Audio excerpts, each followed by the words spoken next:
CBI வசம் ஒப்படைக்கப்பட்ட வழக்கை தற்போது மேல்முறையீடு செய்திருக்கிறார்கள். தமிழ்நாடு அரசு சிபிஐக்கு மாற்றியதை எதிர்த்து உச்சநீதிமன்றத்தில் தமிழ்நாடு அரசு மேல்முறையீடு செய்திருக்கிறார்கள். காரணம், சிபிஐ வசம் ஒப்படைத்தால் அதன் விசாரணை முடிய காலதாமதமாகும் என்று தமிழ்நாடு அரசு தன்னுடைய கோரிக்கையை மேல்முறையீட்டு மனுவில் கூறியிருக்கிறது.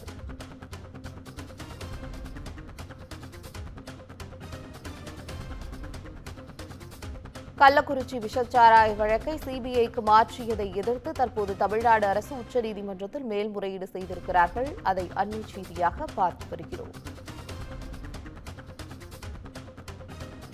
இதுகுறித்த கூடுதல் தகவல்களை வழங்குவதற்காக தலைமை செய்தியாளர் சிவா இணைப்பில் இருக்கிறார். வணக்கம் சிவா, உங்களுடைய விவரங்கள் என்ன?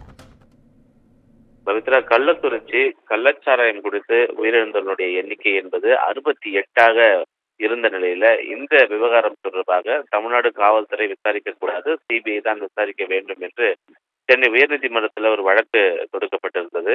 இந்த வழக்கில் கடந்த வாரம் உயர்நீதிமன்றம் ஒரு தீர்ப்பை வழங்கி இந்த வழக்கை பொறுத்தவரை தமிழக அரசினுடைய அதிகாரிகள், குறிப்பாக காவல்துறை அதிகாரிகள், ஐஏஎஸ் அதிகாரிகள் என பலர் இந்த வழக்கு தொடர்பாக சம்பந்தப்பட்டிருப்பதாக தொடர்ந்து வாதங்கள் முன்வைக்கப்பட்டிருக்கக்கூடிய நிலையில இந்த வழக்கை பொறுத்தவரை சிபிசிஐடி வசம் ஏற்கனவே ஒப்படைக்கப்பட்டாலும் இது சுதந்திரமான விசாரணையாக இருக்காது என்பதை சுட்டிக்காட்டக்கூடிய வகையில சிபிஐ விசாரணைக்கு மாற்றி சென்னை உயர்நீதிமன்றம் ஒரு உத்தரவை பிறப்பித்திருந்தது. இந்த நிலையில சென்னை உயர்நீதிமன்றத்தினுடைய உத்தரவை எதிர்த்து தமிழ்நாடு அரசின் சார்பில் உச்சநீதிமன்றத்தில் தற்போது மேல்முறையீடு செய்திருப்பதாக ஒரு தகவல் வெளியாகி இருக்கிறது.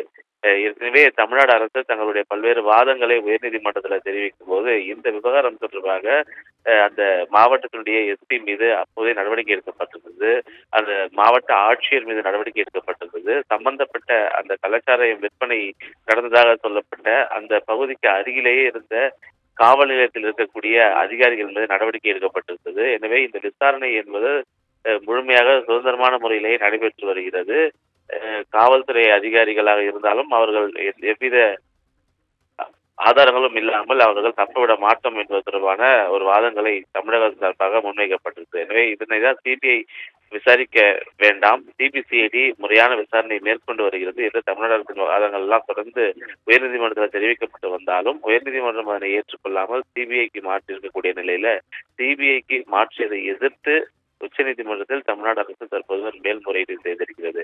ஏற்கனவே பாமக, அதே போன்று அதிமுக உள்ளிட்ட கட்சிகள் உச்சநீதிமன்றத்தில் ஏற்கனவே ஒரு கேவியட் மனுவை தாக்கல் செய்திருக்கின்றன. அதிமுக, பாஜக, பாமக உள்ளிட்ட கட்சிகள் எல்லாம் கேவியட் மனு தாக்கல் செய்திருக்கக்கூடிய நிலையில இந்த வழக்கில் தமிழக அரசின் சார்பில் மேல்முறையீடு செய்தால் தங்களுடைய தரப்பு வாதங்களை கேட்காமல் எந்தவித உத்தரவையும் பிறப்பிக்க கூடாது என்று அந்த கட்சிகள் சார்பில் கேவியட் மனு தாக்கல் செய்திருந்த நிலையில தமிழ்நாடு அரசு தற்போது இந்த மேல்முறையீட்டு மனுவை உச்சநீதிமன்றத்தில் தாக்கல் செய்திருக்கிறது. எனவே சுதந்திரமான முறையில் நடைபெற்று வரக்கூடிய சிபிசிஐடி விசாரணையை தொடர்ந்து நடத்துவதற்கு அனுமதிக்க வேண்டும், உயர்நீதிமன்றத்தினுடைய உத்தரவை ரத்து செய்ய வேண்டும் என்று மேல்முறையீடு செய்யப்பட்டிருக்கிறது.